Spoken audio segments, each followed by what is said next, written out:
Sarah's fingernails dug crescents into her palms as she sat in the packed courtroom gallery.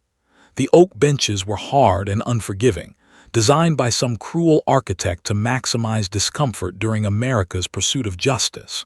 She'd worn her best dress, the navy one she'd bought 3 years ago for David's company Christmas party, back when she believed in forever. The dress no longer fit quite right. She'd lost 15 pounds in the past year, weight evaporating along with her sense of security and faith in the world. The courtroom gallery was packed with spectators. Some were there because they worked in the courthouse killing time between cases. Others were journalists, their cameras waiting outside, their cameras always waiting. But most were here because they smelled blood, the delicious tragedy of a family destroyed, of a child traumatized, of a man accused of the unthinkable. In a world of scrolling feeds and endless entertainment, this was real drama. This was someone else's catastrophe, which made it safely thrilling. Sarah's entire being, every atom of her consciousness, focused on one thing: the small blonde girl sitting beside her, clutching a stuffed rabbit with desperate intensity. Emma, her daughter, her heart walking around in a 3-year-old body. Emma hadn't spoken a complete sentence in 97 days. Sarah counted. She'd counted every single day, marking them in a journal with shaky handwriting as if documenting the days might somehow help her make sense of them. Day 1, Emma spoke 3 words today: I want milk. Then nothing. Silence returned. Day 53, she pointed at a bird. That was communication. I'll take it. Day 97, she doesn't even hum anymore. The silence is deafening. The courtroom felt suffocating, even though it was massive, 25 feet high with windows that let in pale February sunlight. Sarah's chest felt compressed, her lungs operating at 50% capacity. The air itself seemed thick with accusation and judgment. Lawyers in expensive suits, tailored Italian fabric gold cufflinks, shoes polished to mirror shine, circled like sharks at a feeding frenzy. Their words were sharp and vicious, calculated to wound and destroy. Their eyes were judgmental, assessing, condemning. The defendant denies all charges, David's lawyer was saying, his voice smooth as silk but with an edge of contempt. David sat at the defense table, wearing a suit he'd bought for their honeymoon. He looked smaller than Sarah remembered, diminished somehow by the weight of accusations. He wouldn't look at her, wouldn't look at Emma. That might have been the most damning thing of all. Sarah's hands were shaking. She pressed them against her thighs, trying to stop the trembling. A woman sitting behind her had already given her 3 judgmental looks, the kind that suggested Sarah was responsible, that she'd failed to protect her child, that she'd chosen a monster and paid the price. The woman didn't know anything. No one in this courtroom truly understood what it was like to lie beside someone for 3 years, to believe you knew them, to discover you'd been sleeping next to a stranger. Then Sarah noticed it. A massive German shepherd positioned near the prosecution table, muscles rippling beneath glossy black fur that seemed to absorb the courtroom lights. The dog was motionless, almost supernatural in its stillness. He was a beautiful creature, the kind of animal that made people instinctively understand why humans had domesticated dogs 10,000 years ago. This dog emanated calm, competence, and a kind of noble dignity that no human in the room possessed. The dog's name was Officer Duke, though Sarah didn't know that yet. He was 14 years old, which was ancient for a German shepherd. His muzzle was gray, his eyes had seen things that would break most creatures. But he was here in this courtroom for a purpose that most judges would have considered absurd. Dr. Patricia Chen, the court-appointed child psychologist, had somehow convinced Judge Morrison that a dog might accomplish what months of therapy had failed to achieve, reaching a traumatized child locked inside herself. Emma's eyes locked onto that dog. Sarah felt the moment it happened, a physical shift in her daughter's energy, a vibration of recognition. For the first time in 3 months, something flickered behind Emma's vacant stare, something alive, something desperate. Emma's grip on her stuffed rabbit loosened slightly, her head tilted, her breathing seemed to change. Sarah's heart lurched violently in her chest. She was afraid to hope. Hope had betrayed her so many times in the past year. Hope had told her that David would get help, that their marriage could be salvaged, that Emma's silence was temporary. Hope was a liar. But what if this moment mattered? What if this extraordinary thing, bringing a police dog into a courtroom, actually worked? What if this dog could accomplish what years of parental love, gentle coaxing, and professional therapy could not? What if Emma's frozen voice, silent for nearly 100 days, could be unlocked by the presence of an animal? Sarah studied her daughter's face, searching for evidence of something: interest, recognition, fear. Emma's small face was difficult to read. The trauma had stolen her expressions along with her words. She looked like a ghost of herself, present physically but absent in every other way. The judge's voice droned on. The defendant is accused of child endangerment, reckless endangerment, and assault in the presence of a minor. How does the defendant plead? Not guilty, David's lawyer responded sharply. The gallery murmured. Sarah didn't react. She didn't care about the trial anymore. She didn't care about David's fate, about justice, about vindication. The only thing that mattered was the small blonde girl beside her, and whether this extraordinary dog could reach her, could somehow pull her back from the dark place she'd gone. Emma's eyes remained fixed on Duke. The dog's tail thumped once against the floor, a small gesture barely perceptible, but Sarah saw it. The dog had noticed Emma. He'd recognized her pain, her need, her desperate reaching out. Judge Morrison's gavel came down. We'll take a morning recess, reconvening in 30 minutes. Sarah's heart was pounding so hard she could hear it in her ears. She squeezed Emma's hand gently.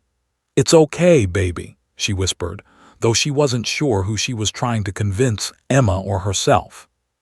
Emma's eyes never left the dog, and for the first time in 97 days, Sarah saw something in her daughter's expression that looked like hope. Not confident hope, not certain hope, but something. A tiny crack in the wall of silence. A signal that perhaps, just perhaps, her daughter was still in there somewhere. What happened next would change all of their lives forever. 14 months earlier, Sarah had believed in fairy tales. Not the Disney kind with talking animals and magical transformations, but the adult version. The story of meeting someone and feeling like you'd finally found home in another person. She believed in destiny, in soulmates, in the idea that some loves were written in the stars before the world was even created. David was charming, devastatingly charming, the kind of charming that made people want to believe in him, want to give him chances, want to overlook the small red flags that would later seem so obvious in hindsight. He had dark curly hair that fell across his forehead in a way that made him look both boyish and dangerously sophisticated. His smile could light up rooms. His laugh was infectious, the kind that made others laugh even if they didn't understand the joke. They met at a coffee shop on a Saturday morning in September. Sarah was working as a graphic designer for a mid-sized marketing firm, making decent money, living an independent life in a one-bedroom apartment that she decorated exactly how she wanted. She wasn't looking for love. She'd had her heart broken twice before and had made peace with the idea of being alone. Being alone was safe. Being alone meant no one could hurt you. David approached her while she was sitting in the corner with her laptop, sketching logo designs. "That's beautiful," he said, pointing at her work. "Did you do that?" She looked up, and in that moment, something shifted in her chest. A recognition, a click, a feeling of rightness that her logical mind immediately questioned but her heart accepted without hesitation. "Thanks," she said, trying to sound casual while her heart performed a gymnastics routine inside her ribcage. He was a financial advisor, he told her, successful, established. He came from money, but he worked hard, believed in earning what he had. He wasn't arrogant about it. He was humble, self-deprecating, the kind of man who could laugh at himself. He wore expensive watches and drove a nice car, but he didn't brag about it. He simply existed with quiet confidence. They exchanged numbers. He called the next day. They went to dinner, an upscale Italian restaurant where the waiter knew his name and the wine was expensive. He was attentive, interested, present. He asked questions about her life, her dreams, her family. He listened, really listened, instead of waiting for his turn to talk. Within 3 months, they were inseparable. Within 6 months, he proposed with a diamond ring that must have cost a small fortune. Sarah felt like she was living in a movie. At age 25, she'd found her person. They got married at a small ceremony with just family and close friends. Her mother cried happy tears. His father shook his hand and pulled him into a hug that lasted exactly 3 seconds too long. Their honeymoon was in Costa Rica. White sand beaches, blue water, sunset dinners on the patio of their private villa. David was romantic in a way that made her feel like the most important person in the world. He brought her flowers randomly. He left love notes on her pillow. He planned surprises, weekend trips to bed and breakfasts, fancy dinners, tickets to concerts for bands he knew she loved. Sarah's friends were envious. "He's perfect," they'd say. "How did you find a perfect man?" Emma arrived screaming into the world on a cold February morning, and for 2 perfect years, their life resembled a magazine spread. Architectural Digest perfect. Life and style perfect. The kind of life that made other people feel inadequate in comparison. David was a devoted father. He changed diapers without being asked. He woke up for 3 a.m. feedings. He coached Emma through her first steps, her first words, her first everything. Sarah watched them together and felt so much love it sometimes hurt. This was what she'd always wanted, a man who could be both a passionate partner and a present father, a family, security, forever. But perfection was poison. Poison tastes sweet at first. The first sign came subtly, like a whisper you almost didn't hear. David's drinking increased, not dramatically, just gradually. 1 drink after work became 2, 2 became 3. The expensive Scotch cabinet that had been decorative became essential. Sarah noticed but said nothing. Lots of men drank after work. It was normal. It was fine. Then his moods became volcanic, unpredictable. He'd be laughing at dinner, and 5 minutes later he'd be cold and distant, angry about something insignificant. The way Sarah had folded his shirts, the way she'd spoken to a male colleague on the phone, the way she'd looked at another man in the grocery store. His accusations were absurd, baseless, but they stung anyway. "You're being paranoid," Sarah would say, trying to use reason as a weapon against his jealous rages. "You don't understand," he'd respond, his voice dropping to a dangerous whisper. "I know what you want. I know what all women want. You want someone stronger, someone better, someone who can give you more." "That's not true," Sarah would insist, but doubt was planting seeds in her mind. Was she ungrateful? Was she giving him reasons to be jealous?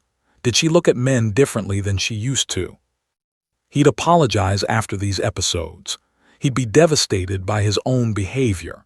He'd cry, actually cry, and tell her he was sorry, that he didn't know what was wrong with him, that he needed help.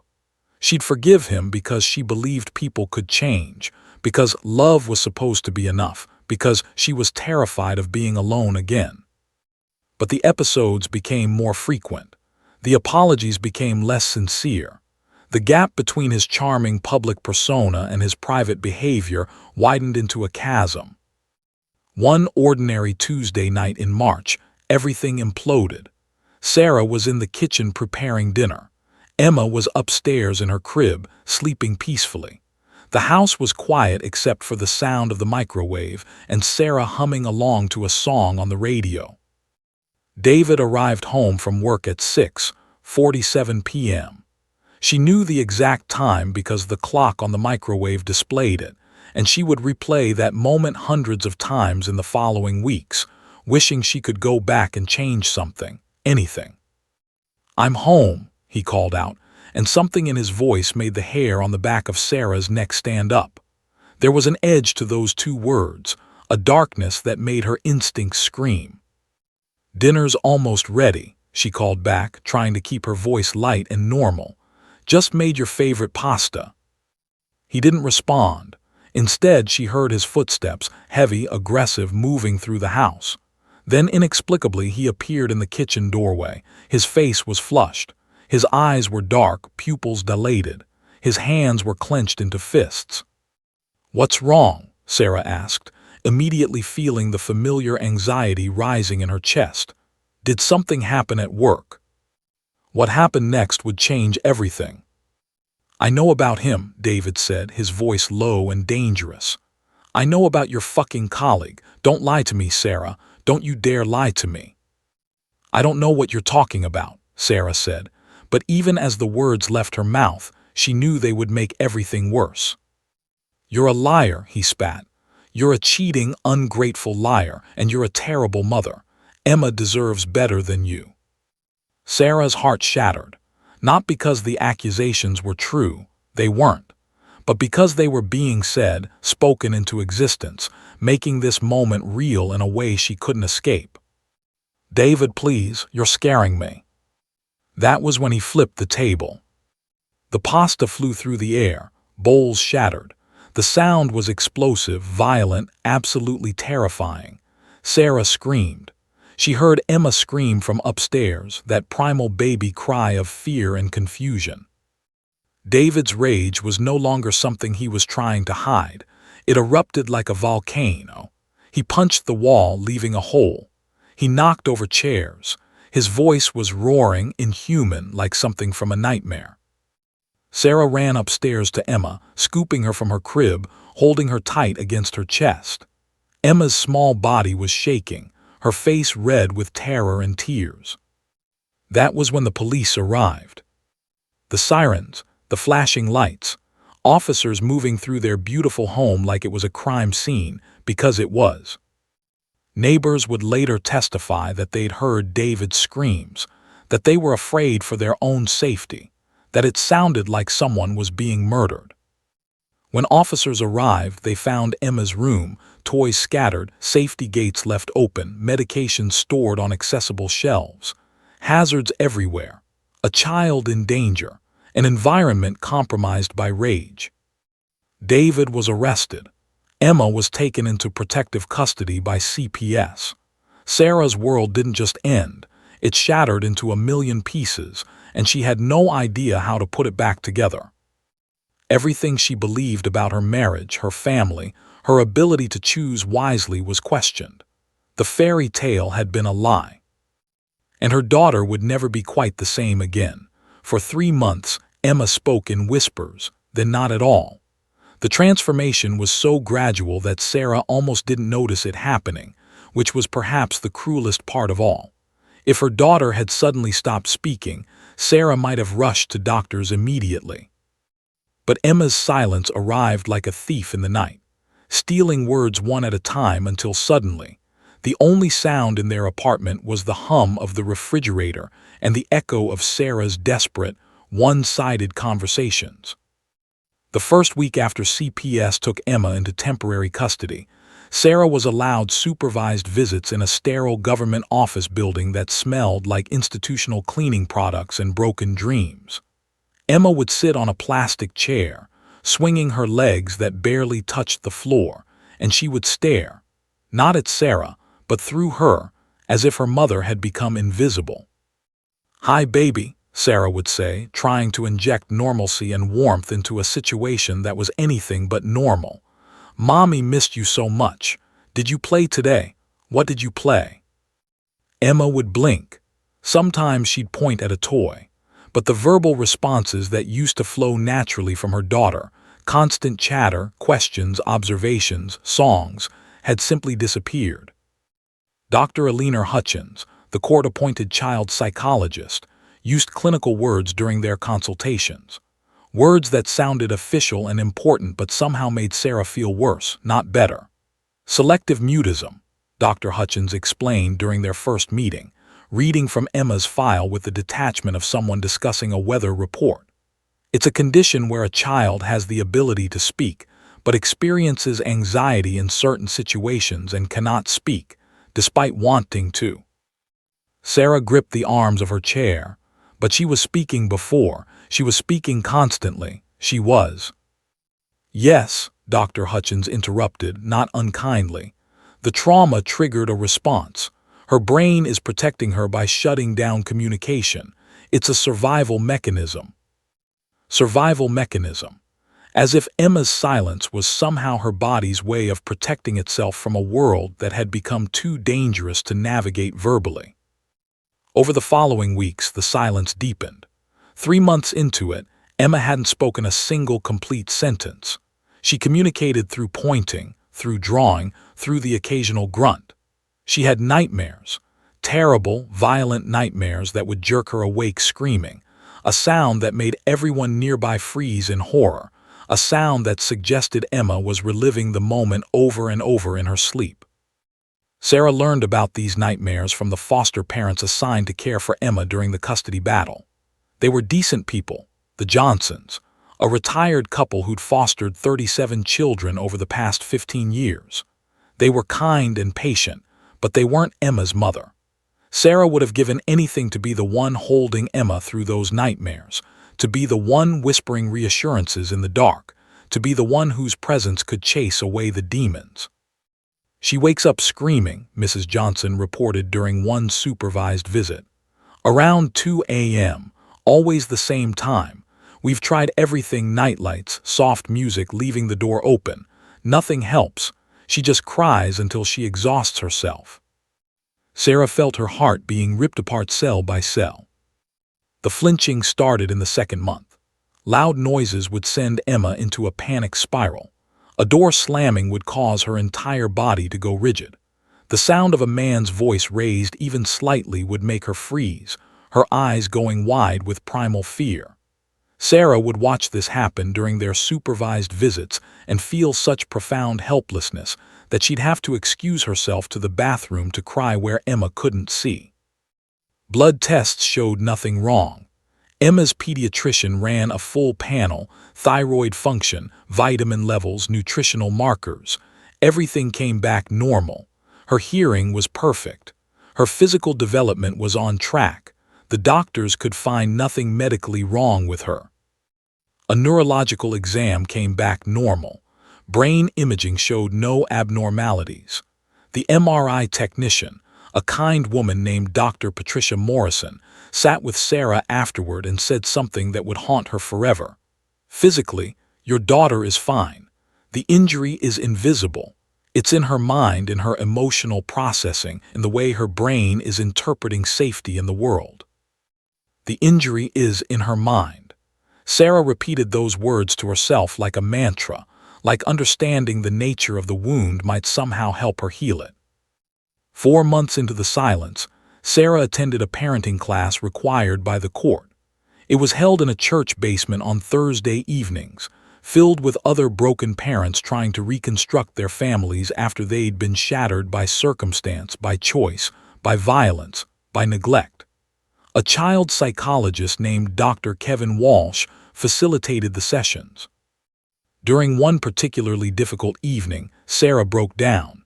She was discussing Emma's progress, or rather, the complete lack thereof, when her voice simply shattered like glass. "She won't talk to me," Sarah said, her words tumbling over each other in her desperation to make someone understand. "She's my daughter, I'm her mother, and she won't even look at me. She flinches when I touch her. She has nightmares. She's locked inside herself and I don't know how to reach her." The room was silent. Other parents stared at their hands or at the walls, recognizing their own failures reflected back at them. Dr. Walsh approached Sarah carefully, like she was a wounded animal. "Emma isn't locked away from you specifically," he said gently. "She's locked away from a world that wasn't safe. Her mind has learned that speaking, that communicating, that being emotionally vulnerable leads to trauma. So it's protecting her by keeping everything inside." "How do I fix that?" Sarah demanded. "How do I make her feel safe again? How do I convince a 3-year-old that the world isn't going to hurt her?" "You can't convince her," Dr. Walsh said. "You can only demonstrate it. Through consistency, through presence, through patience. Through showing up every day and proving that you are safe, that she is safe, even when she can't believe it yet." Sarah went home that night and sat beside Emma's empty bed. Emma was still with the Johnsons, still in CPS custody, while Sarah fought to regain her parental rights. and she cried in a way she'd never cried before. Deep, body-racking sobs that seemed to come from some ancient, wounded place inside her. She made a decision that night. She would fight with everything she had. She would attend every class, pass every inspection, prove every single thing she needed to prove. She would rebuild her family. She would bring her daughter home. And somehow she would find the key that unlocked that door Emma had sealed shut. The legal battle was brutal. David's defense team attacked her parenting, suggested she'd somehow caused the trauma, implied she'd coached Emma or somehow manipulated the situation. Sarah sat through depositions where she was questioned about every decision she'd made as a mother, every birthday party that wasn't elaborate enough, every moment she'd worked late, every time she'd raised her voice at her daughter. But slowly, gradually, the court began to see the truth. The evidence was overwhelming. The neighbors had heard David's violence. The police report was detailed and damning. Physical evidence in the home supported claims of child endangerment. CPS inspectors found safety violations that would make anyone's skin crawl. 6 months after that terrible Tuesday night, Sarah regained temporary custody. Emma came home. But the girl who returned was not the girl who'd left. She was a shell of her former self, quiet, watchful, cautious, traumatized. The lock on her voice remained firmly in place, and Sarah had no idea how to find the key. Until 14 months later, a court official named Dr. Patricia Chen came to her with an idea so unusual, so unconventional, that it seemed almost crazy. "What if," Dr. Chen said, "we bring a police dog into the courtroom?" Sarah's first response was laughter, not mocking laughter, but the kind that comes when you're so desperate you're willing to try anything, believe in anything, including miracles.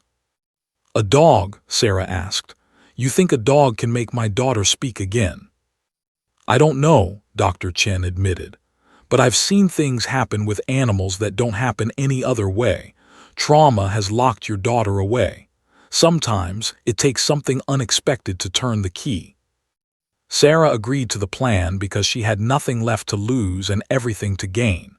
She agreed because her daughter's silence was killing her.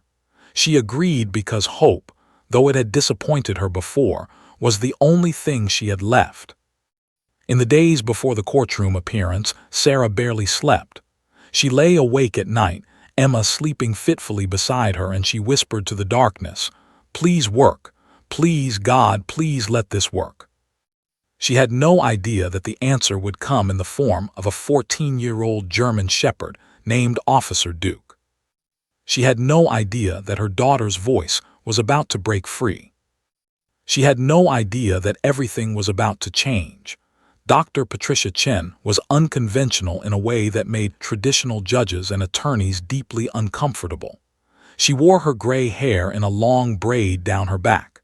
She favored colorful scarves and dangly earrings instead of the conservative jewelry preferred by her colleagues. She'd published 17 papers in peer-reviewed journals, traveled to 15 countries conducting trauma research, and had credentials that would make most psychologists weep with envy. But what made her truly dangerous to the establishment wasn't her expertise. It was her willingness to challenge the system.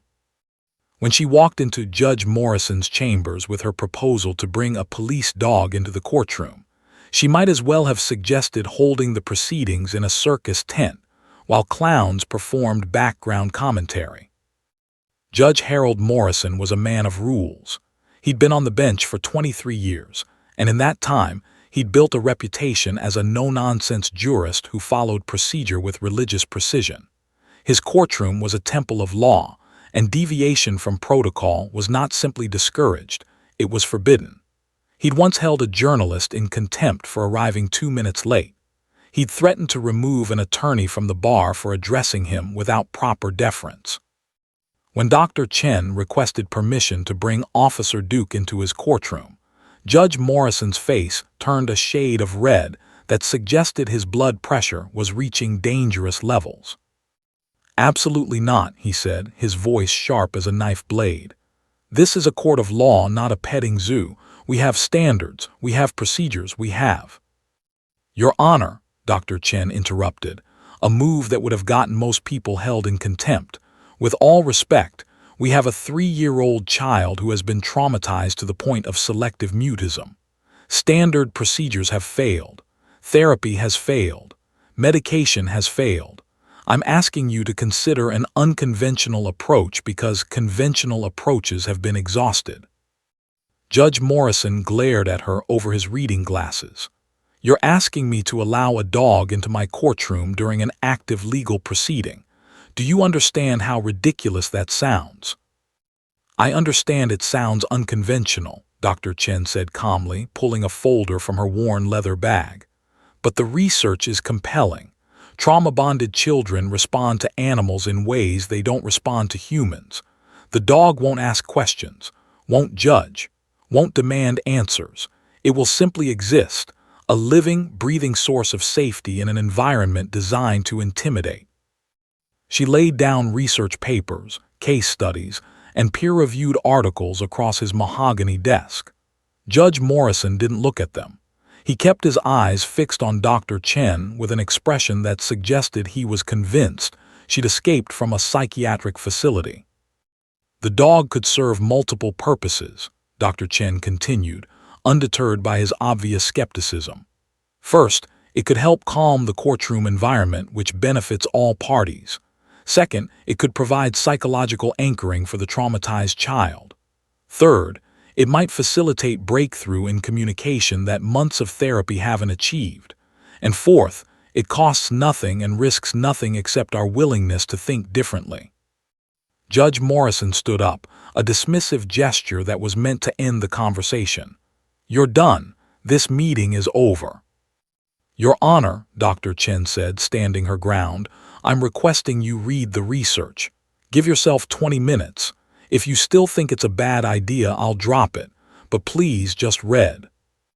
Something in her voice, a combination of desperation and genuine belief, made Judge Morrison pause. Perhaps it was the memory of his own daughter, now grown, who'd suffered from anxiety as a child. Perhaps it was something in Dr. Chen's eyes that suggested she wasn't asking for something frivolous.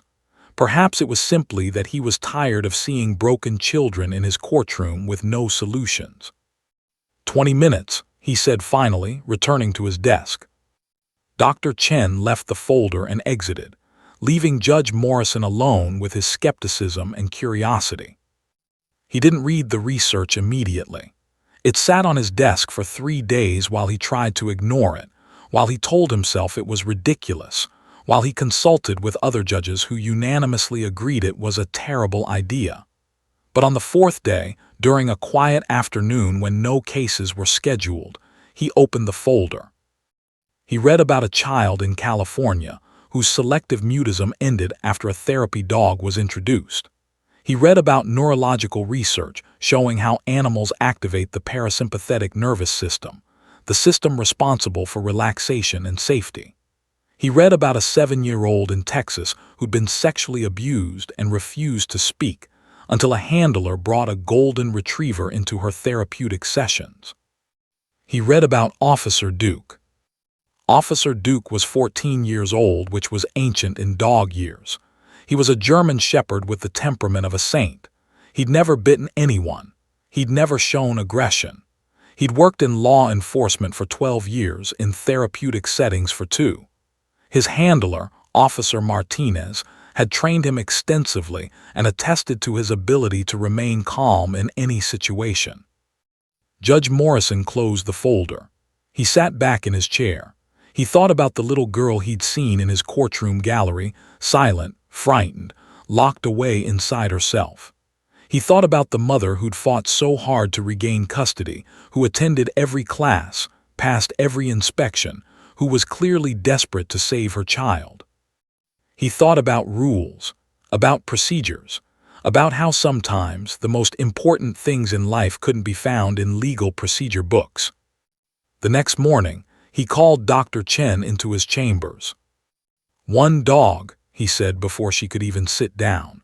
"One session. If anything goes wrong, if the animal becomes disruptive in any way, if the child becomes more traumatized, it's done. Understood. Dr. Chen's face broke into a smile so genuine it seemed to illuminate the entire room. Thank you, Your Honor. Thank you so much. I promise you won't regret this. I already regret it, Judge Morrison said, but there was something almost like a smile at the corner of his mouth. Just make sure your dog behaves better than most of my attorneys. The selection of Officer Duke was not random. Dr. Chen had worked with a trauma specialist named Dr. James Whitmore, who ran a nonprofit dedicated to training dogs for therapeutic purposes. Officer Duke had been referred because of his extraordinary temperament and his prior experience with children. An interview was conducted. Evaluations were performed. The dog passed every test. Martinez brought Duke to the courthouse the night before the proceeding. They walked through the courtroom together, allowing Duke to acclimate to the space, to smell the wood and the metal and the institutional scent of justice. The dog remained calm, his trained focus never wavering. You understand what you're being asked to do? Dr. Chen asked Martinez as they stood in the empty courtroom, the early evening light casting long shadows across the floor.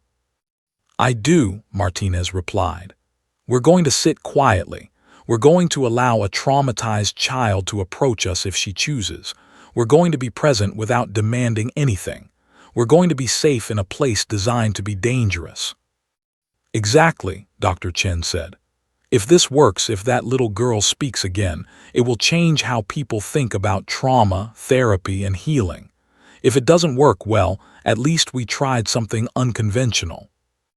Martinez knelt beside Duke, running his hand across the dog's head. Duke's tail thumped softly against the floor. We've got this, buddy, Martinez whispered.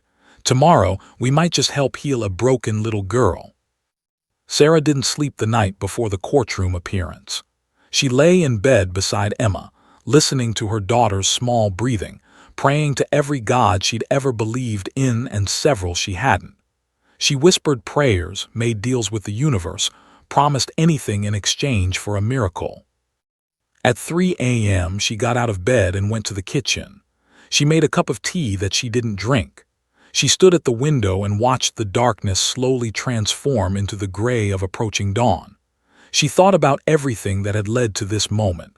The violence, the trauma, the months of silence, the legal battles, the desperate hope. Please, she whispered to the empty kitchen.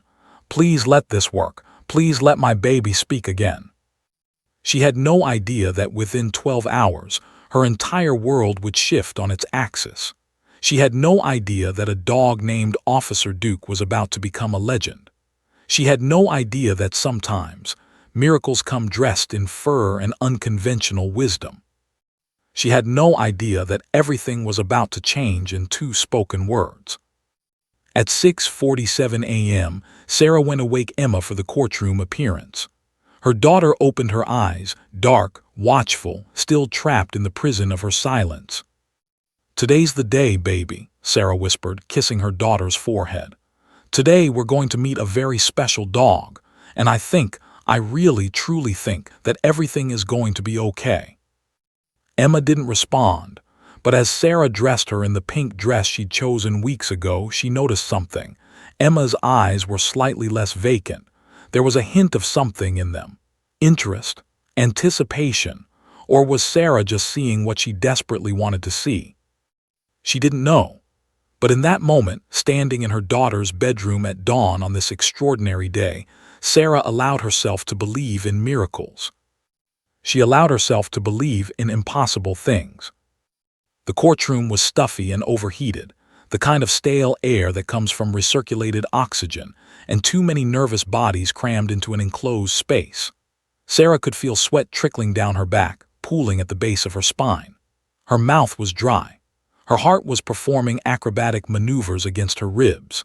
She'd taken 2 anxiety pills that morning, prescribed by her therapist, who understood that today was either going to be a breakthrough or a breaking point, with no middle ground. Emma sat beside her, unusually still. The little girl hadn't moved much during the morning's proceedings. The judge had called for opening statements. Lawyers had presented their cases with the kind of aggressive confidence that suggested they'd already decided the outcome. Sarah tried to follow along, but her mind kept drifting to one thing: the dog. Officer Duke stood near the prosecution table, completely motionless. It was eerie, actually, how still he remained. Not frozen or terrified, but calm. Profoundly, almost supernaturally calm. His dark eyes scanned the room with the consciousness of something ancient and wise. Sarah found herself staring at him, wondering what a 14-year-old dog thought about being in a courtroom, about bearing the weight of a traumatized child's potential healing. Then she felt Emma shift beside her. It was the smallest movement, a minute adjustment of her daughter's posture, a subtle turn of her head. But Sarah recognized it immediately as significant. Emma's eyes were fixed on Duke, not darting, not fearful, but locked, focused, intensely aware. Sarah held her breath. Emma's rigid shoulders, which had been tense for so long that Sarah sometimes forgot they'd ever been relaxed, seemed to ease infinitesimally. It was like watching ice melt, so slow you couldn't see it happening, but knowing that beneath the surface, something was transforming. The judge droned on about procedural matters. An attorney presented an argument about custody arrangements. The bailiff shifted his weight from one foot to the other.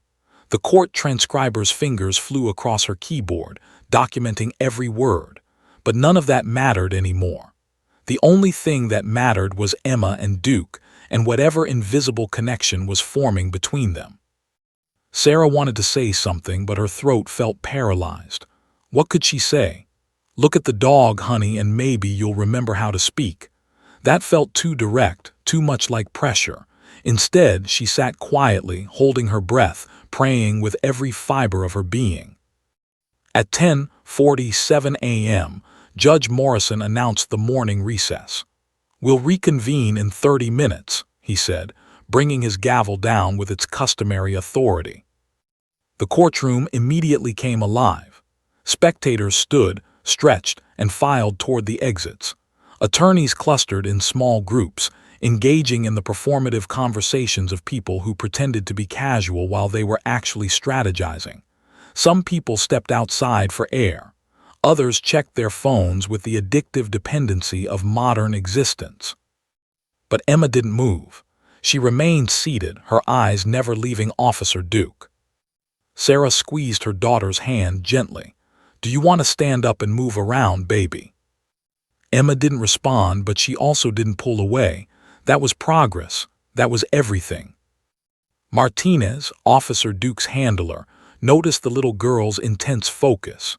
He was trained in recognizing these moments, the subtle signs that a human-animal connection was forming. He'd seen it hundreds of times in his career, but it never stopped being profound. He approached Sarah and Emma with the careful movements of someone approaching a wounded animal. "Hello," he said softly, kneeling to bring himself closer to Emma's eye level. "My name is Officer Martinez. This is my friend Duke. Would she like to meet him?" Sarah looked at Emma. Every instinct screamed at her to say yes, to seize this moment, to push her daughter toward healing. But she'd learned through months of therapy that pushing traumatized children rarely worked. Instead, she nodded silently, giving Emma the power of choice. Emma's response was subtle, a minimal shift of her body, a minute turn toward Martinez. It was the smallest acceptance, but it was acceptance. Martinez slowly guided Duke closer. The dog moved with trained grace, his movements deliberate and calm. He wasn't excited or overly enthusiastic. He simply was present, peaceful, without agenda or demands. "Can you see his fur?" Martinez asked Emma gently. "It's very soft. Would you like to touch it?" Emma's hand trembled as she reached out. Sarah watched, her heart in her throat, as her daughter's small fingers made contact with Duke's dark coat. The moment of connection was electric. Sarah could feel it, a shift in the air, a transformation of energy, something fundamental changing. Emma's face transformed, her eyes widened, her mouth opened slightly, her breath caught. Then impossibly she spoke. The words came out small and trembling but absolutely clear. "Bad man." Time stopped. The words hung in the air like a gunshot, like a bell that had been rung in an empty church, like the first sound after centuries of silence. "Bad man," Emma repeated, her finger trembling as she pointed, not at Duke, but through him, through space and time itself, pointing at a memory that had been locked away for 97 days. Every person within earshot froze. A bailiff who'd been moving toward the door stopped mid-stride. A lawyer in the middle of a conversation with her colleague went silent. Judge Morrison, who'd been reviewing documents, looked up. The court transcriber's fingers stilled above her keyboard. The words echoed through the courtroom like thunder. "Bad man." Sarah's hands flew to her mouth. Tears streamed down her face before she could process what was happening. Her daughter had spoken. After 97 days of silence, Emma had found her voice. "Oh my God," Sarah whispered, pulling Emma close. "Oh my baby, oh my sweet baby girl." Emma continued pointing at Duke, her eyes wide, her small face a mixture of confusion and recognition, and something that looked almost like relief. "Bad man," she said again, the words gaining slightly more strength the second time, as if she was testing them, tasting them, discovering that they could exist in the world without destroying her.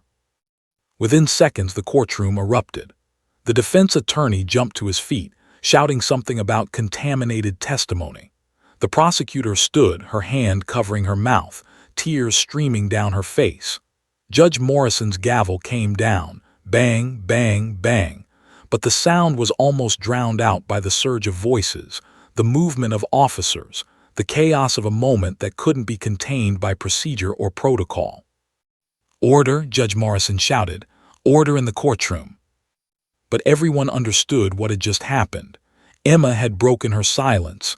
The impossible had occurred. Sarah held her daughter tightly, feeling Emma's small body against hers. Emma didn't pull away. For the first time in 3 months, her daughter didn't flinch from her mother's touch. Instead, she reached her arms around Sarah's neck and held on, still pointing at Duke, still whispering those two transformative words. "Bad man, bad man, bad man." Officer Duke seemed to understand the significance of what had just occurred. His tail thumped gently against the courtroom floor, once, twice, 3 times. A benediction, an acknowledgement, a gift from one damaged soul to another. Martinez watched with professional pride, but also with the kind of wonder that comes when you witness the impossible become possible. He'd seen what Dr. Chen had predicted: a traumatized child, locked away inside herself, finding her voice through an unexpected connection with an animal who asked nothing of her except to be present. Judge Morrison banged his gavel again, ordering everyone to settle, but his stern expression had softened. He'd witnessed something today that would change how he thought about trauma, about healing, about the limits of conventional procedure. As officers began clearing the courtroom and attorneys rushed toward the judge's chambers, Sarah held her daughter and whispered into her hair, "You did it, baby. You found your words. You're so brave. You're so incredibly brave." Emma didn't respond verbally, but she squeezed her mother tighter. And in that squeeze was everything. 97 days of silence transformed into connection, trust transformed into courage, fear transformed into the first fragile steps toward healing. Officer Duke, his work complete in this moment, remained perfectly still beside them. A 14-year-old dog who'd somehow become an instrument of miracle. 2 words had just shaken the foundation of everything everyone believed about trauma and healing. "Bad man," Emma had said. And everything changed. Chaos exploded through the courtroom like a bomb detonating in slow motion. The defense attorney, a man named Richard Caldwell who'd built his entire career on technicalities and procedural manipulation, bolted upright from his chair with such violence that it clattered backward across the marble floor. His face flushed purple with rage and desperation. "Objection!" he screamed, his voice cutting through the noise. "Objection! That statement is inadmissible. The child was coerced. The dog was a manipulation designed to elicit specific responses. His words were drowned out by the prosecutor, Assistant District Attorney Margaret Chen, no relation to Dr. Patricia Chen, who'd gasped audibly and now stood with her hand covering her mouth, tears streaming down her face. Her team of junior attorneys immediately began scribbling notes, their eyes wide with the realization that something extraordinary had just occurred. The courtroom descended into controlled pandemonium. Spectators jumped to their feet, their phones emerging like weapons. News cameras had been waiting outside. This moment would be everywhere within hours. Bailiffs moved rapidly toward their positions, uncertain whether they were meant to restore order or document evidence. Judge Morrison's gavel came down like thunder. Bang, bang, bang. "Order," he shouted, his voice carrying the authority of 23 years on the bench. "Order in the courtroom. I will have order." But even his commanding presence couldn't contain the explosion of energy that had been triggered by two small words spoken by a traumatized child. It was as if everyone in that room suddenly understood that they'd witnessed something that transcended normal courtroom procedure, something ancient and profound and miraculous. Sarah held Emma tightly against her chest, feeling her daughter's small body trembling. But this time, the trembling didn't feel like fear. It felt like release, like transformation, like a dam breaking after being sealed shut for nearly 100 days. "You spoke, baby," Sarah whispered into Emma's hair, tears streaming down her face so heavily she could barely see. "You beautiful, brave girl, you spoke." Emma didn't respond verbally, but she burrowed deeper into her mother's embrace, her small fingers gripping Sarah's blouse like it was a lifeline. The physical connection between them, the first truly comfortable, non-flinching contact in months, was worth more than any legal victory could ever be. Judge Morrison brought his gavel down again, harder this time. "I said order." The room slowly quieted, though the energy remained electric, chaotic, barely contained. Every person present understood they were in the middle of something significant, something that would be discussed and debated for years to come. "Officers," Judge Morrison commanded, his voice cutting through the residual noise like a knife, "clear the gallery of all non-essential personnel. Now." Officers began moving through the courtroom, politely but firmly escorting curious spectators and journalists toward the exits. There were protests, demands for explanations, but the judge's authority was absolute. Within 5 minutes, the gallery had been reduced to official court personnel and a small contingent of witnesses. "We are taking a 15-minute recess," Judge Morrison announced. "All attorneys and relevant parties to my chambers immediately. This courtroom will reconvene at 11:15 a.m. sharp." He brought his gavel down one final time, not angry this time, but definitive. A statement that order would be restored, that procedure would reassert itself, but that something fundamental had shifted in how justice would be pursued in this case. The attorneys filed toward the judge's chambers like pallbearers at a funeral. Richard Caldwell moved with the rigid fury of a man watching his case collapse around him. Margaret Chen walked with the slightly dazed expression of someone who just witnessed the impossible. Two junior prosecutors whispered urgently to each other, their voices low and excited. Martinez approached Sarah gently, understanding that this was a delicate moment. Officer Duke remained beside them, his steady presence somehow making the chaos feel manageable. "What just happened is extraordinary," Martinez said quietly. "Your daughter, she accessed something, a memory, a feeling, something real and important. The dog helped her feel safe enough to let it emerge."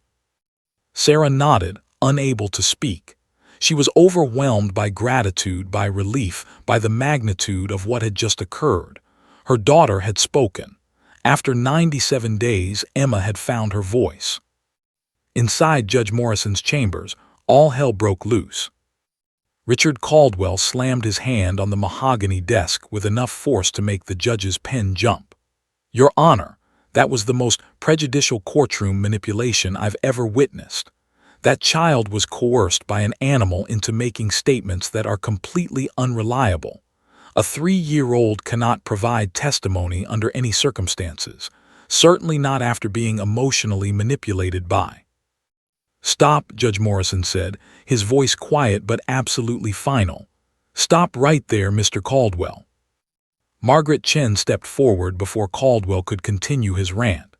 "Your Honor, with all respect to my colleague, what we just witnessed was a spontaneous, unrehearsed statement from a child who has been unable to communicate for 3 months. The statement was not solicited. The child was not asked leading questions. There was no coercion. She spoke," Judge Morrison finished. "She broke 97 days of trauma-induced silence and spoke 2 words that she has not spoken to anyone in over 3 months. I was in that courtroom. I saw it happen. There was no manipulation, no coercion, no procedure being violated." "But Your Honor," Caldwell interjected, his voice rising in pitch, "a 3-year-old statement cannot be admissible testimony. She doesn't understand the legal system. She couldn't possibly." "I'm aware of the legal standards regarding child testimony," Judge Morrison said with the patient tone of someone explaining something to a particularly slow student.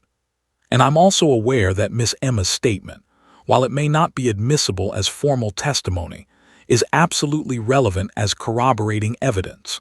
For months, investigators have gathered evidence suggesting that Mr. David committed serious crimes in the presence of his daughter. This child's spontaneous recognition of something traumatic, triggered not by leading questions but by the presence of an animal, corroborates that investigative evidence." He turned to face the video recording system that had documented the entire morning's proceedings. "Everything that just happened is on record. The child was not prompted. She was not asked questions. She simply responded to the presence of a therapy dog with a spontaneous statement. Courts across this country are going to be watching how we handle this moment." Margaret Chen seized the opening. "Your Honor, I move that this case proceed based on all available evidence, forensic, witness testimony, physical evidence, and the corroborating spontaneous statement from the child." "I'm not ruling on motions right now," Judge Morrison said, standing up to signal that the meeting was over. "I'm going to reconvene court and announce that we'll be bringing in Dr. David Rothstein, a trauma specialist, to evaluate the child's emotional state and assess her ability to participate in therapy-based healing. The goal here is not to put this child through traumatic legal procedures. The goal is to ensure her safety and well-being while pursuing justice." He moved toward the door. "We reconvene in 15 minutes." As the attorneys filed out, Richard Caldwell was visibly shaking with rage. He muttered something about judicial bias and improper procedure, but his words lacked conviction. He understood that something had shifted. A 3-year-old girl had spoken 2 words, and those words had changed the trajectory of his case. Back in the courtroom gallery, Sarah sat with Emma nestled against her side. Officer Duke remained nearby, his presence somehow making everything feel safer. She could hear the murmur of conversations happening around her, the whispered speculation about what would happen next, the growing realization that this case was becoming something more than a standard custody and assault prosecution. A journalist who'd managed to slip back into the courtroom approached cautiously, her camera ready. "Mrs. Sarah, can you comment on?" "No," Sarah said firmly, pulling Emma closer. "My only comment is that my daughter is safe, she's speaking, and that's all that matters." Officer Duke's tail thumped softly against the floor, as if agreeing with her assessment. Judge Morrison returned to his bench at exactly 11:15 a.m. The gallery had been restored to order. The machinery of justice, briefly disrupted by something beyond its normal parameters, was reasserting itself. But everyone in that courtroom understood that something had changed fundamentally. The law could proceed with its procedures and protocols, but they had all witnessed something that transcended legal procedure. They had witnessed a miracle, Dr. David Rothstein was a legend in trauma therapy circles, the kind of professional who'd spent 30 years helping broken children find their way back to wholeness. His office was unlike any medical space Sarah had ever seen. Instead of cold white walls and sterile furniture, his room was warm, inviting, filled with soft colors and comfortable cushions.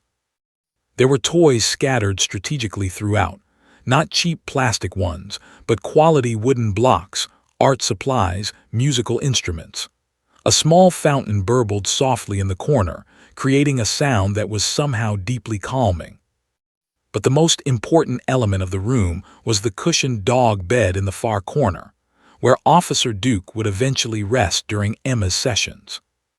Dr. Rothstein was a thin man in his early 60s, with kind eyes behind wire-rimmed glasses and gray hair that suggested he spent more time thinking about his clients than maintaining his appearance. When Sarah first brought Emma to see him, he knelt to the girl's eye level, not to seem non-threatening, but because he genuinely wanted to understand the world from her perspective. "Hi, Emma," he said softly. "I'm Dr. Rothstein. You can call me Dr. David if you want. I work with kids who have experienced scary things and I help them feel better. Your mom told me that you're very brave." Emma didn't respond, but she didn't flinch either. That was progress. "My friend Duke is going to be in our room sometimes," Dr. Rothstein continued. "He's a very calm dog, and he likes to listen to kids talk about things. You don't have to talk if you don't want to. But Duke will be here and I'll be here, and your mom will be here, and you're safe." The first session lasted 40 minutes, though it felt like both an eternity and a moment. Emma didn't speak. She didn't make eye contact with Dr. Rothstein, but she did something remarkable. She explored the room. She moved from toy to toy, examining them with the careful attention of a scientist studying specimens. She picked up a box of colored pencils and looked at them for a long time. "Those are for drawing," Dr. Rothstein said gently. "Would you like to try?" Emma didn't respond verbally, but her hand reached out. Dr. Rothstein guided her to a table and provided large sheets of white paper.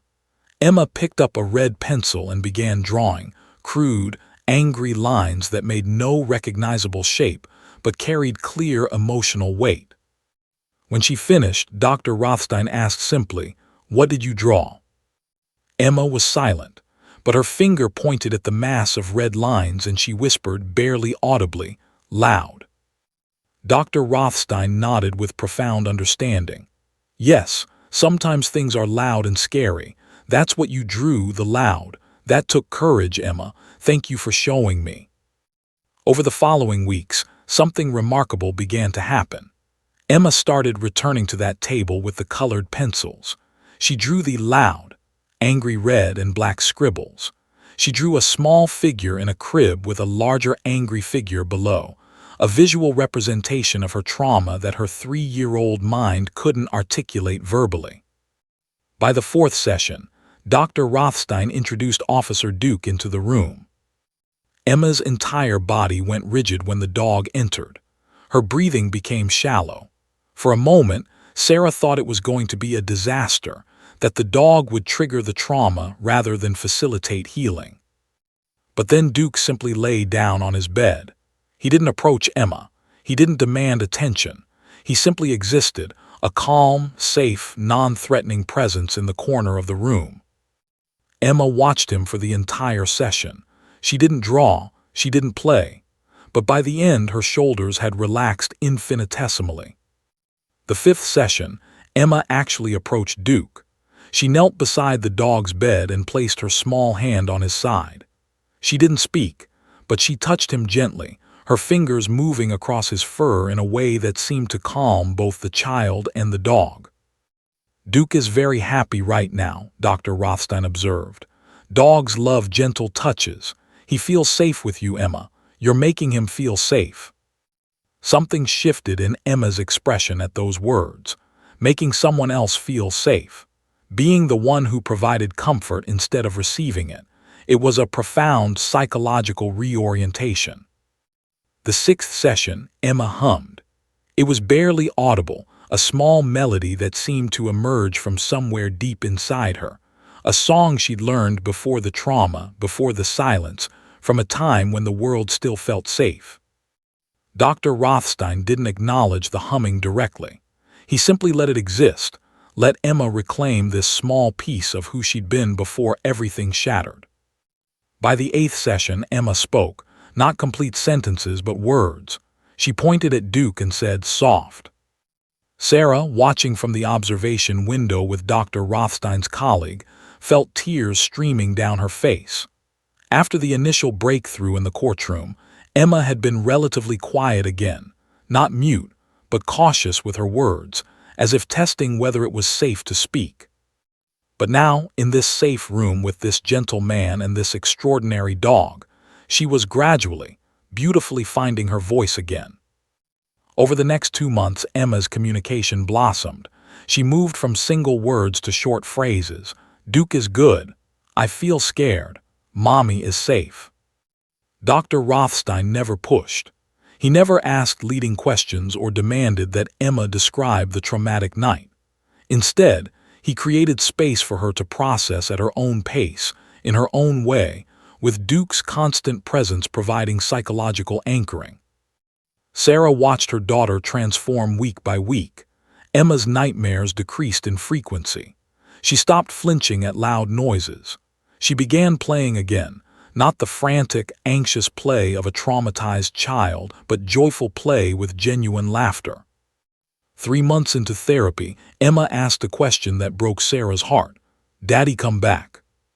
Sarah and Dr. Rothstein exchanged looks. This was the question they'd prepared for, but it never felt less devastating when it actually came. "No, baby," Sarah said gently, kneeling beside her daughter. "Daddy made some very bad choices. He hurt people. He's not going to live with us anymore, but you're safe now. Mommy will always keep you safe." Emma processed this information silently. Then she said, "Daddy is the bad man." "Yes," Sarah confirmed. "Daddy did bad things, but that's not your fault. You didn't do anything wrong. You were very brave to tell people what you saw." Emma nodded slowly, as if organizing information in her developing brain. Then she reached for Officer Duke and wrapped her small arms around the dog's neck. Duke, trained perfectly for this moment, remained completely still, allowing the child to process her emotions through physical contact with the animal. "Duke is good," Emma said. "Duke helps me feel brave." Dr. Rothstein made a note in his journal. Patient has integrated traumatic memory with current safety, demonstrating remarkable resilience and capacity for healing. Officer Duke has been instrumental in this process. By month 4, Emma was talking constantly. She sang songs. She asked questions. She laughed genuine, unburdened laughter that Sarah thought she might never hear again. The locked door had opened and her daughter was emerging, slowly but steadily, into the light. One afternoon during a therapy session, Emma drew a picture of herself holding Duke's leash, with her mother standing beside them, and the sun shining brightly in the corner. Dr. Rothstein asked her to explain it.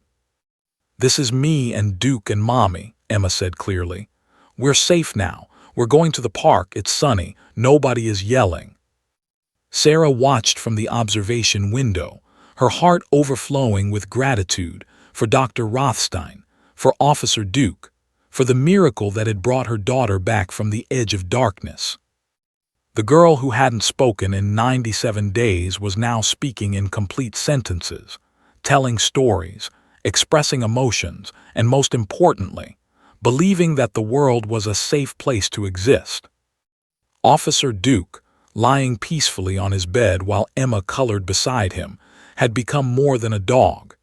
He'd become an instrument of healing, a bridge between trauma and recovery, a physical embodiment of the safety that Emma needed to learn to trust again. As Sarah watched them together, her daughter and the extraordinary dog who changed their lives, she understood that miracles were real. They didn't always announce themselves dramatically.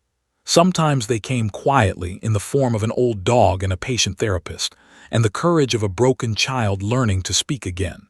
6 months after that extraordinary day in the courtroom, the verdict came down like justice itself. Inevitable, final, and absolutely deserved. The trial had continued in the intervening months, with prosecutors presenting comprehensive evidence. Forensic analysis of the home, witness testimony from neighbors, police reports documenting the scene, psychological evaluations of Emma's trauma. But perhaps most importantly, Emma's spontaneous statement in the courtroom, those two words that had shaken the foundation of legal procedure, had served as psychological corroboration that something catastrophic had occurred in her presence. Judge Morrison presided over the sentencing with the gravity of a man who understood he was part of something historically significant. Richard Caldwell, the defense attorney, sat with his shoulders slumped, the fight having drained from him weeks earlier when it became clear that his legal maneuvering would not save his client. David stood to receive his sentence dressed in an orange prison jumpsuit, his earlier charm completely evaporated, replaced by the hollow expression of a man facing the consequences of his actions. He didn't look at Sarah. He didn't look at Emma, who wasn't in the courtroom. Dr. Rothstein had wisely recommended that she not witness her father's sentencing, that she not carry the burden of her testimony's legal consequences. David Michael Patterson, Judge Morrison began, his voice carrying the weight of judicial authority and moral conviction. You have been found guilty of child endangerment in the first degree, assault in the presence of a minor, and reckless endangerment. The court has carefully considered all mitigating and aggravating factors in determining an appropriate sentence. He paused, consulting his notes. The courtroom was silent, holding its breath. It is the judgment of this court that you be sentenced to 15 years in the state penitentiary, with the possibility of parole review after 12 years. Additionally, you are ordered to undergo mandatory anger management and substance abuse counseling while incarcerated. You are permanently prohibited from unsupervised contact with your daughter, and any future custody or visitation rights are hereby terminated. The gavel came down, bang. 15 years. Not as long as Sarah might have hoped, but long enough that Emma would be 18, an adult, before her father could petition for release. Long enough that her formative years would be spent in safety, knowing that the man who terrified her was locked away. Sarah felt a weight lift from her shoulders, not completely, never completely, but significantly. Justice had been served. Her daughter would be protected. The media coverage that followed was intense and far-reaching. Local news stations ran the headline, "Police Dog Unlocks Child's Silence in Dramatic Courtroom Breakthrough." National news networks picked it up. Psychology journals began requesting interviews with Dr. Rothstein. Officer Duke, a 14-year-old German shepherd who'd spent most of his life in quiet service, suddenly became famous. There were photo shoots, television appearances. A documentary production company reached out about creating a film about Emma's case. Through it all, Sarah protected her daughter fiercely, declining most interview requests, keeping Emma's identity private, ensuring that her daughter wouldn't become a circus attraction or a victim of media exploitation. But the impact was undeniable. Schools across the state began implementing therapy dog programs. Mental health professionals started requesting Dr. Rothstein's published research on animal-assisted trauma therapy. Police departments began training officers and dogs specifically for this kind of therapeutic intervention. Judge Morrison's courtroom procedures became a case study in law schools across the country. Dr. Patricia Chen's paper, "The Role of Therapeutic Animals in Trauma Recovery, a Case Study in Selective Mutism," was published in the prestigious Journal of Trauma and Recovery. It became one of the most cited papers in the field within 2 years. Universities invited her to speak at conferences. Her unconventional approach, initially dismissed as absurd by traditional judges and attorneys, was now recognized as groundbreaking. Officer Duke was awarded a commendation by the state police. Martinez received an offer to train other officers and dogs for therapeutic work. The quiet, elderly dog who'd been approaching the end of his working life, had become a symbol of healing and hope. But for Emma, the real victory was far simpler and far more profound than national recognition or academic accolades. 1 year after the courtroom breakthrough, Emma sat in Dr. Rothstein's office, no longer as a therapy patient, but as a follow-up visit to check on her progress. She was 4.5 years old now, vibrant and confident in a way that would have seemed impossible during those dark months of silence. "Do you still miss coming to see me?" Dr. Rothstein asked gently, knowing the answer but wanting to hear it from Emma. "A little," Emma said thoughtfully, "but I like that I don't need to come every week anymore. It means I'm brave enough." "You are brave," Dr. Rothstein confirmed. "One of the bravest people I know." "Is Duke going to come?" Emma asked hopefully. Officer Duke was technically retired now, living with Martinez in a quiet suburban home where he spent his days napping in the sun. But Martinez brought him to these check-in sessions because both he and Dr. Rothstein understood the profound bond that had formed between the old dog and the little girl who'd emerged from silence through his presence. As if on cue, Martinez appeared in the doorway with Duke on a leash. The dog's movements were slower now. He was 14 years old, after all, ancient in dog years. But the moment he saw Emma, his tail began to wag with unmistakable joy. Emma ran to him without hesitation, her arms wrapping around his neck in a hug that was both grateful and joyful. "Hi, Duke, I missed you." Duke's tail wagged faster, his body leaning into the embrace with the perfect balance of responding to her affection while remaining calm and safe. This was what he'd been trained for, not arrests or evidence detection, but this, providing comfort to a traumatized child, being present at the moment of her breakthrough, serving as a living symbol of safety. Sarah watched from the corner of the room, tears streaming down her face. Her daughter, the girl who'd been locked in silence, who'd flinched at her mother's touch, who'd had nightmares that jerked her awake screaming, was now laughing joyfully, petting a dog, speaking in complete sentences about her favorite toys and the friends she'd made at preschool. "Emma's made remarkable progress," Dr. Rothstein said to Sarah. "No residual trauma symptoms, age-appropriate social development. She's processing her experience in a healthy way. I'd say she's achieved full recovery from the acute trauma phase." "What about long-term?" Sarah asked, needing to know if her daughter would carry permanent scars. "That depends on many factors," Dr. Rothstein said honestly. "Continued stability at home, ongoing connection to her supports, access to therapy if she needs it as she grows. But based on everything I've seen, Emma has the resilience and strength to thrive. She's been through something extraordinarily difficult, but she's emerged stronger." 2 years later, Emma was 6 years old and starting first grade. She was a bright, articulate, emotionally intelligent child who'd learned to process her trauma in healthy ways. She had nightmares occasionally. Who wouldn't after experiencing what she had? But they no longer controlled her. She developed a strong sense of safety in her home with her mother.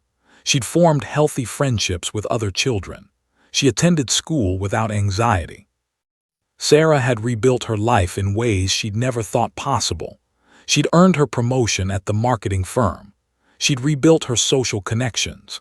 She'd learned to trust her judgment again, though she carried permanent wariness about men she met, a scar that might never fully heal.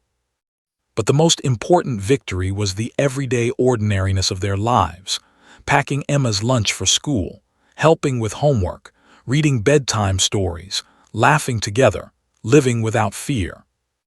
Officer Duke passed away peacefully in his sleep at age 16, nearly 2 years after the courtroom breakthrough. Martinez called Sarah to tell her, and Sarah wept, not for the dog she'd met only months before, but for what he'd represented and what he'd accomplished. An elderly dog, approaching the end of his life, had given one final gift. He'd unlocked a broken child's voice and in doing so, had changed the course of countless lives. His legacy lived on in the therapy dog programs that now existed in courthouses across the country. in the officers trained to recognize the therapeutic potential of animals, in the judges who now considered unconventional approaches to protecting vulnerable children, in the law schools teaching about the case, in the countless traumatized children whose silence was broken because a police officer and a psychologist had believed in an impossible idea. 10 years later, Emma was 16 years old and thriving. She was on the debate team at her high school. She volunteered at an animal shelter, drawn to work with animals by her early experience with Officer Duke. She had friends, dreams, and resilience that surprised everyone who knew her story. Sarah sat in the audience at Emma's debate competition, watching her daughter articulate complex arguments with confidence and intelligence. She thought about that terrible day in the courtroom, about the girl who couldn't speak, about the dog who changed everything. Emma had asked once when she was 8 years old, "Why did the dog help me talk?" Sarah had thought carefully about how to answer. Because Duke understood that sometimes people need to feel safe before they can be brave, and he made you feel safe. Now, watching her daughter present her arguments with passionate confidence, Sarah understood that safety had been the greatest gift of all. Not the legal victory, not the judgment, not even the healing, though all of those mattered.